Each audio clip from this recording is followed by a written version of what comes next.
Welcome to BBA podcast number 7. Title of this one is BBA Saved My Life. So let's get started. I'll be your host today. Malum couldn't make it, but he'll be back next time. I'm your host, Huzefa Raja. And with me today, I got two guests. One, Habib Hussain from Chicago, 6'4". He's played in 3 tourneys. Made one finals appearance with Abbas Hussain, Maz and Mahir back in 2015. Hey Habib, what's going on, man? Hey, how are you? not too much. Thanks for having me. Yep. Yeah. And then we also got Ammar Yamani, who is the defending champ, won it all last year on Qasim's team. He's going to be playing again on Qasim's team this year. Oh, there it is. There it is. Okay.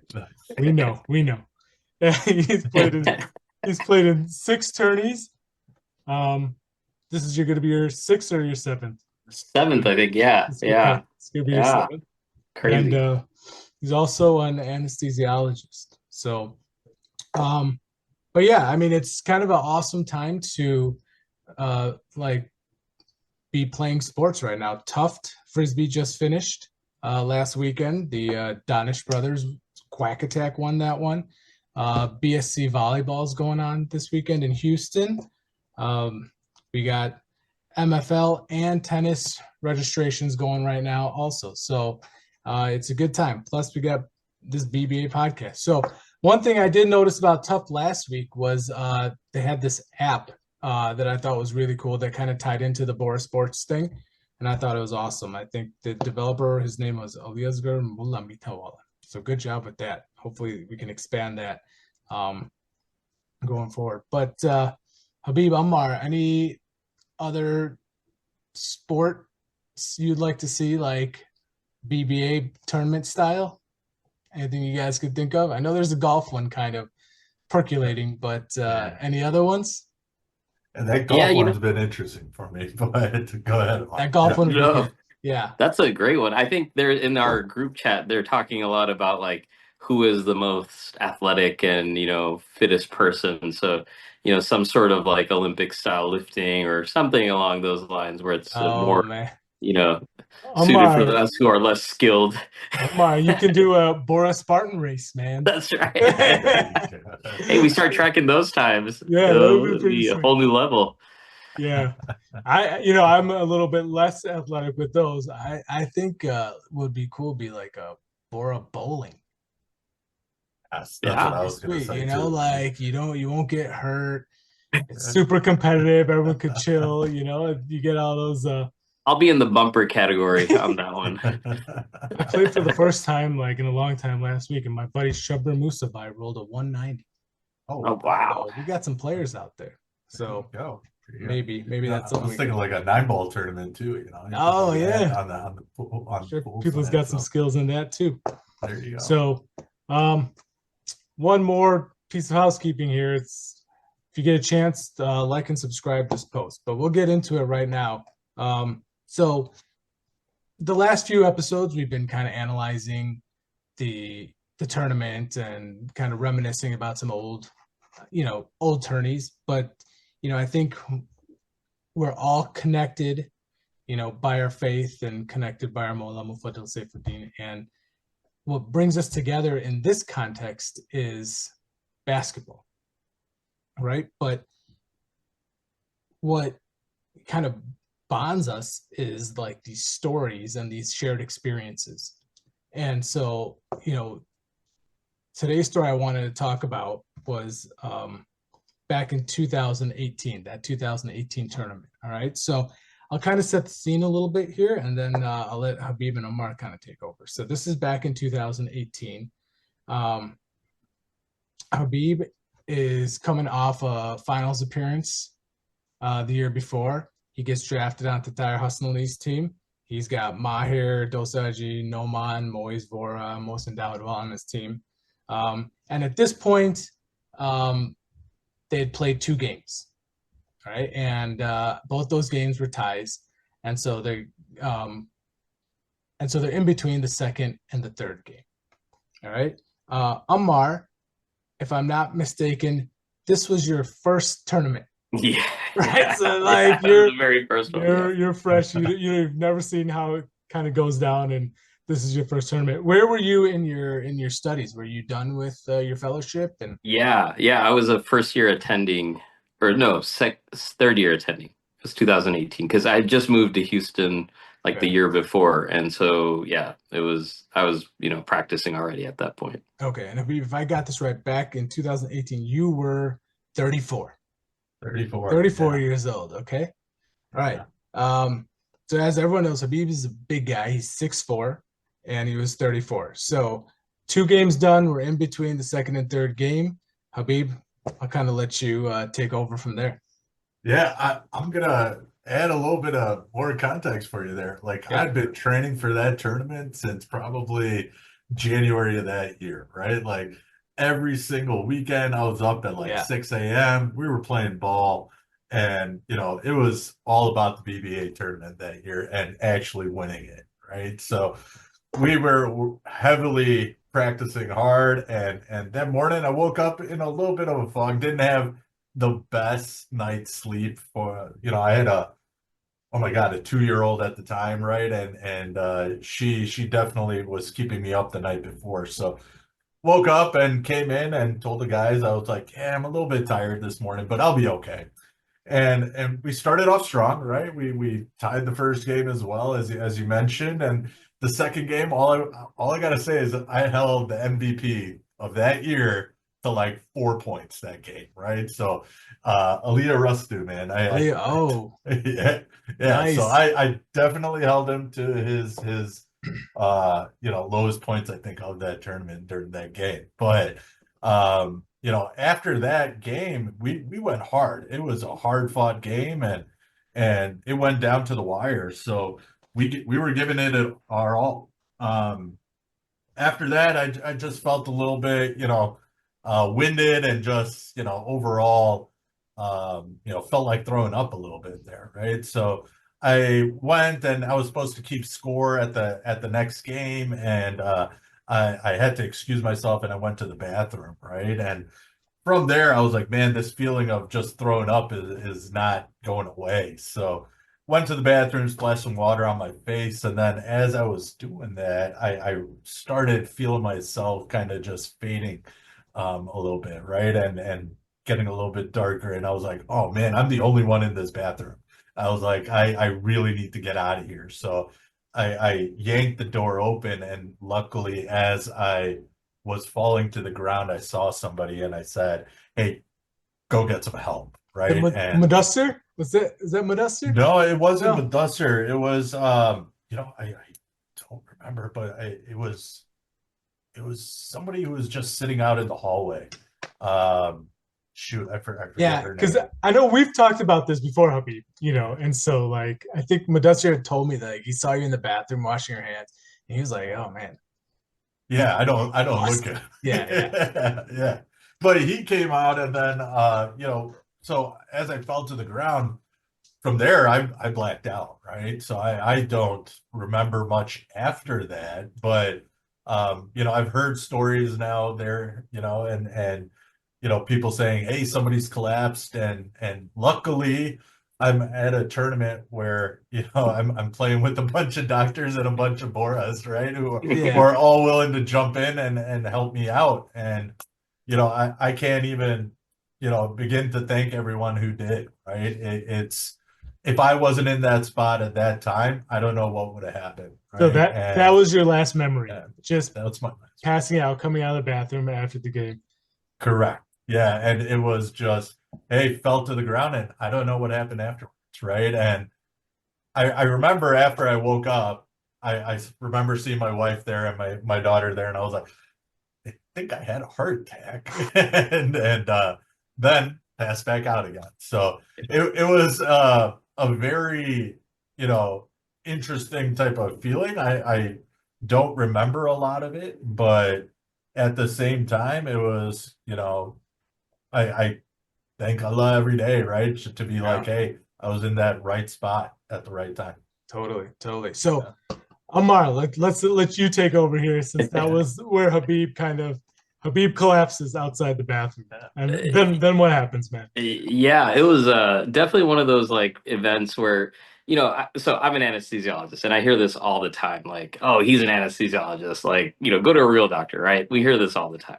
But like, I'm good at kind of getting you connected to the right person. So somebody comes out and they're like, hey, a guy fell down and, I think he's sick. And I'm like, okay, well, I'll go out there and check it out. But, I mean, we'll get him connected. And I get there and they were like, Habib was laid out on the ground and they were starting to like call for an AED, which is an automated electronic defibrillator, right? And so this was like, we were in a gym, thank God, which has to have it. Like a good facility always has to have it. And they're like, I don't feel a pulse. And these guys started doing chest compressions like right then and there. They So were like, who else? I mean, it's pretty sharp to say, okay, we need an AED right away to like even yeah. consider that, right? And Like that's I not think the first thing you think of when a 34-year-old guy playing basketball is on the ground. right. You're thinking like, oh, he's dehydrated, or Right. he's got, he's got low sugar because he hasn't eaten anything, or he just, like Habib said, guarded the best guy in BBA, and he's exhausted. But no, he was straight up out, and they couldn't get him to respond. And so I think Murtaza Diwan was there, and I think Abbas was there too. Abbas Al-Qamari. Al-Qamari, Yeah, so those are two intensivists. Like those are the guys, and then Yeah. I show up and like this is my everyday as well. When you're in the Yeah. OR and somebody codes, it's you. You start doing it. So I'm looking around. I'm like, well, you got the three best people here, and there's we started doing chest compressions, and like Habib said, he kind of woke up. Once we kind of stabilized him. And this was probably a good like 8 minutes while Wow. we were getting people over and so then we're like, we're going the, again, Bohra route. Okay, Najm Makam Manilo, Imam Hussain ne yaad karo. Like we're literally yelling this, and Habib's wife is also there. And who was it? Amir Poonawala's wife? Was Yasmin, also there. Yasmin Yeah, Bootwala. yeah. Yep. And so we're all kind of like, this is our bread and butter. And I think she's ER as well. She's a So urologist, I think. is she a urologist? Oh, Yeah. my bad. Yeah. So yeah, we had all the bases covered basically, and then we just kind of swapped out. Somebody was also giving, so whenever you do life resuscitation like CPR, you have to think about chest compressions first, and we were doing that. You call for an AED. So these are like three basic steps, and you have to do them in this order: chest compressions early, call for help, call for an AED, and then you do, you're taught to do chest compressions and then give mouth-to-mouth resuscitation for oxygen. So who's doing that? Probably Um, Al-Qamari, right? Yeah, I really think it was because he was right at his head. That's what I would have And guessed. Yeah. and so then we were doing all this, and he kind of woke up, and he's like, "What's going on?" And by that time, like the EMS was there, and everything was there, and again, I still didn't quite understand what was going on. Like I just couldn't fathom that he was having a heart attack, but we didn't feel a pulse, and that was it. You put the AED pads on, and you shocked him. I think you did get one shot because they told me you got shocked again in the EMS. Wow. So it happened once while he was there, and then once in the EMS as well. So you guys shocked him, and he just kind of between that and the chest compressions, yeah. So I think that was kind of the series of events, and then he was kind of swooped away, and then I was like, oh man, what kind of tournament have I gotten myself into? These guys are like hardcore, It's intense, man. Yeah. But then I think after that, the end of that day is when we heard, he had another event in the EMS. And then Habib, correct me if I'm wrong, you had the Widowmaker, right? Was that the one that was occluded? Yeah, Exactly. LAD is like, they call that the Widowmaker because that's what it does, man. Yeah. So yeah, it was pretty crazy. And like I woke up after the surgery, right? And like they put a stent there, right? To open that up. Yeah. Luckily, all this happened within, I think, like a good 10 minutes, right? And the hospital I went to, my cousin Ali Valika is like a cardiologist there as well. So like it turned out to just maybe be a big, blessing in disguise to be like, hey, I was at the right place at the right time. absolutely. Right? So Totally, man. Wow. It definitely was interesting and changed kind of my outlook as well on life there, So right? they put a stent in, and then you were back home. Yeah. You know, after that. Maybe like I think like 4 days later, I came back home. I woke up and I was like, get me the hell out of here. Like I felt fine, right? Yeah. First of all, now I had no clue Abbas was giving me mouth to mouth, and I now know why he winks at me every single time I see him. And I'm like, come on, man. change that. Loved it. But There was no mouth guard either. I'm just gonna be real honest with you. But no, it's after that the outpouring of support was just awesome, right? And that really made me feel so just great and happy about how we all come together in the Bohra community, right? Yeah, like, that's what it's about, no that matter, brotherhood. Yeah. exactly. No matter what happens, we're all there for each other, and that really was just an amazing feeling to see everybody's support. So I mean, so what I'm hearing is that like you were practicing pretty hard getting ready for the tournament. You were in good shape. You know, you felt ready for this thing. And then this happens. So I mean, it just kind of goes to show, right, that even in our community, like heart disease is fairly common, and it can be at any age, right? And at any kind of physical shape or anything like that. So, it's just an important thing Yeah, to be mindful of. And there's yeah, go ahead. Sorry. Oh, sorry, man. I was gonna jump in because you like the segue is perfect. I was talking to like a couple of the people in SBMA, which is our medical society amongst Mu'minin, and I was talking to Dr. Ammar Yamani and Dr. Ammar Bai and Dr. Moiz Bai Shafiq, who's out of Dallas. And so I was trying to get some statistics in preparation for this. And Ammar Bai had a number that he threw out there based on like some surveys they've done amongst Mu'minin of asymptomatic heart disease was about 43% prevalence or incidence in the age group like above 50 or 60. We obviously don't have a lot of data for the younger group because they're not necessarily getting screened unless they have like a family history of early heart disease. So I think what it speaks to is, and more broadly, like in the South Asian community, it is very high. It's like somewhere around 50%. So, again, this is kind of our raw data that he kind of shared with me, but it is there. And this isn't the first story. Like this one, Habib was actually symptomatic and he had, an event. But I've heard of so many Mu'mineen that get screened, whether it's through our, Bohra Mu'mineen medical camps or, at Safi Hospital in Mumbai. And then they find out that they have some element of heart disease. And so a lot of people are lucky and they get it kind of treated early. And then sometimes it happens like we saw here where, they're active, they're doing everything normally. And then it just takes that one event where, it's maybe compounded by like dehydration or, lack of electrolytes, whatever it is. And then all of a sudden you kind of get pushed over the edge. So it's definitely something that, we're definitely striving to kind of prevent. And so there's a lot of preventative initiatives. And I think, having these competitive events where, oldies like me and you, Jose, got to really, push it forward. Habib, I'm still counting as a youngster because he's got a new lease. Young. Yeah. But, like it gives you a goal to work towards. Which I think is just critical because it's a marathon, right? Health and wellness is not a sprint.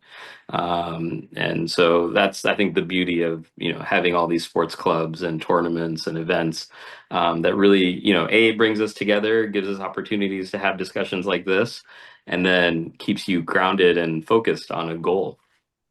Yeah. So that's a great point. And I mean, I'm sure Habib, like after that, like what did you kind of do to like, I mean, I'll say like you lost a ton of weight. Right. Yeah. Yeah. And that was pretty incredible. A lot of it just came down to, discipline, right? Like, I think, recognizing, hey, like you had this event, it changes your outlook, right? So you don't take life for granted as much anymore, right? So it became in where, my health became a priority. I still make it a top priority for me, right? Anything is ailing, I'm out there trying to make sure I find the source for it, right? Yeah. Even with this whole heart thing, I traced it back and I look at my family history as well, and it is there, right? Mhm. So like it's something that we all have to be aware of and not, put it off for as long as we can, right? It's trying to get ahead of it and making sure and that we stay on top of it, right? Yeah.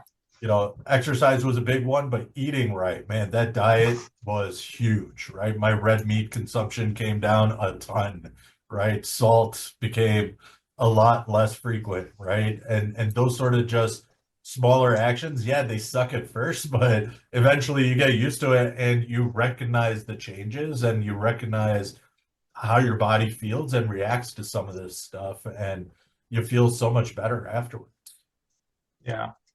That's definitely a great point. I mean, I think it's like it's a cautionary tale to everybody, to just kind of be mindful of these things, and no matter how good of shape you're in, that and another thing is, Ammar, like whether we're playing in the gym, playing basketball, but knowing where the AED is in the building, right? Whether you're at the gym, whether you're at masjid, Yeah. knowing where that AED is, and just being um, cognizant of that. And then like even if whether you're in the medical field or even not in the medical field, just learning basic CPR, Oh, and save a life. just having that Yeah. skill. You never, I mean, no one would have guessed that it would have been needed in this situation specifically, but it was. So like, I don't know, Habib, if you ever think about like, man, what if you weren't at the tournament?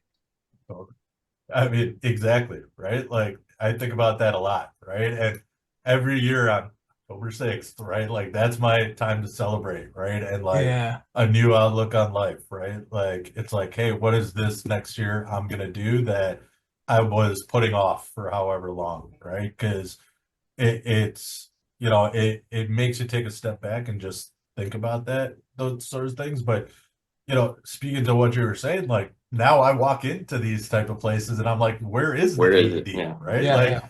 and where are certain components where, like, I'll make sure that I go get my CPR renewed, like my license renewed, It's right? Because awesome. like Yeah. I want to make sure that hey, if anybody else is in that situation, I know what to do as well, Yeah. right? So Yeah. yeah, it's definitely Yeah. I recommend doing that.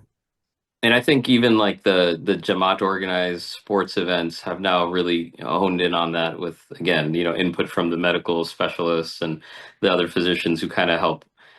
Because it's not just, obviously you want to have the worst case scenario ready for, but it's having splints, it's having, ice packs, it's having these basic things, and having a basic knowledge of how to treat small ailments to kind of get them remedied, and obviously to the other side of it, a cardiac event and knowing what to do for it. So I think we've kind of grown so much from our Thursday night pickup games to this kind of organization that it's only natural that we now are all focused on it.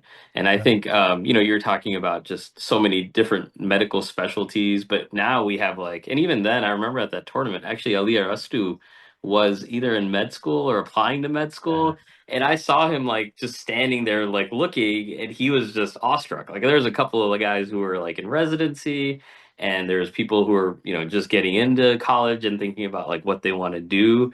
And when we're exposed to all these specialties, and again the extreme situation is an event, it really enlightens people. It opens their eyes. It gives them like a purpose to pursue. And I mean, there's so many great things that came out of this. Obviously, your health, the first and foremost, Habib, but people were inspired, and I think there's something to be said about these events that we have and participation, and that we can't lose sight of. And I think that's just such a blessing that we're part of this community that can do that. Yeah. That's incredible. Like there's so many more, like you were saying, like some of you were I think you had mentioned to me like some people's like I don't know, personal statement had part of that included in it. I mean, Yeah, so like probably. Yeah. it was like memorable to say the least. And I think Mustan had talked about like some of the injuries and the comebacks from those injuries, and that's incredible too. Like the Achilles and the knees. But this is kind of a whole different level where it's like it's kind of your life on the line. So, Yeah, no, um, for sure. man, Habib, man, I'm just super happy. Everything kind of worked out the way it did, and you're still here. But I do got to ask you, man. Like, you haven't played BBA since. Is there that itch still I'm to back. get out there, Oh, man? It would be the ultimate. oh, dude, definitely, right? Like I want to play every single year, right? Yeah. But honestly, it's not because of the heart; it's because of my ankles, right? Like they're just like destroyed at this point. So like I think I've sprained them like 10 times at least each of them. So I mean that's Yeah. what probably keeps me out the most. But Yeah. Hey uh Habib, listen, you got to take a page out of my book, man. Just train for the tournament like you're gonna play it, and then just be like the biggest cheerleader, like outrun those little guys for a few minutes, and then yeah. just cheer them Take on it from the easy. bench.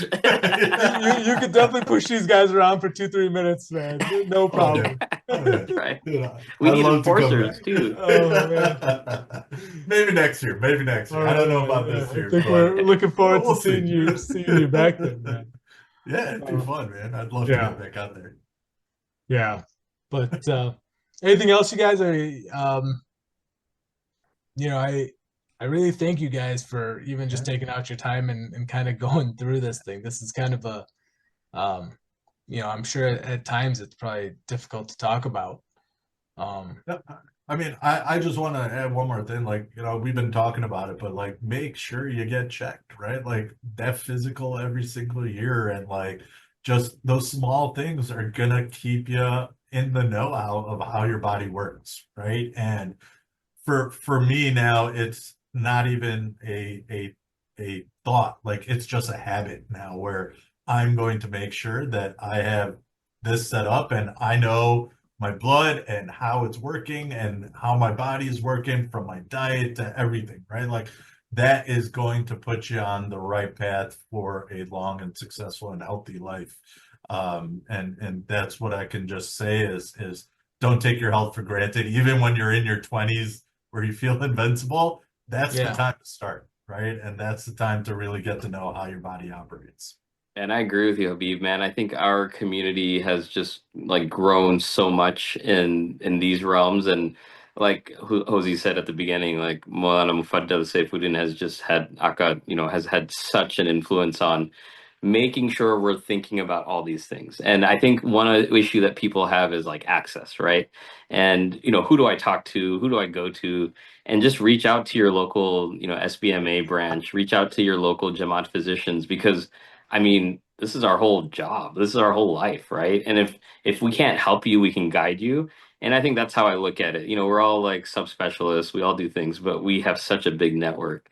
And alhamdulillah that we're able to do this now, because I think when Alhamdulillah. we were growing up, it was hard to get into competitive sports and organized sports.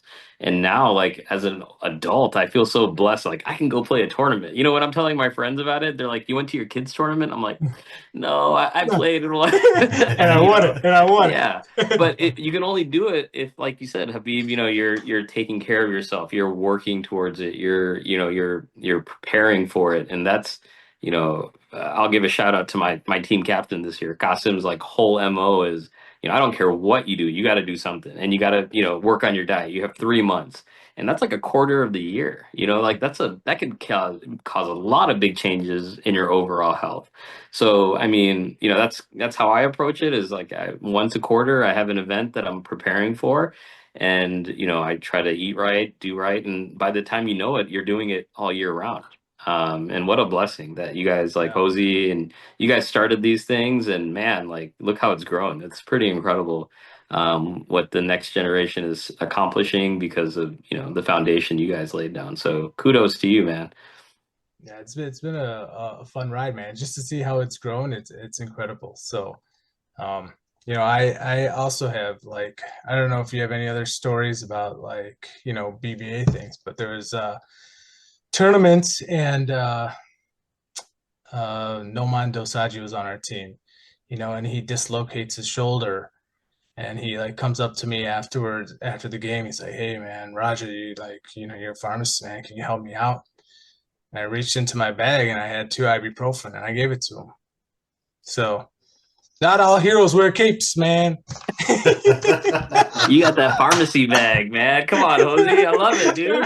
I hooked him up. So did you give him the generic or did you give him like that? Oh, of course. There's no man, man. No, man. I mean, no, you are but seriously, correct. like, to your point, Ammar, man, there's somebody in the Jamaat that does everything. And even at these tournaments, right? So, like, I mean, we have PTs, like Huzefa's a PT. You got so many people that have knowledge.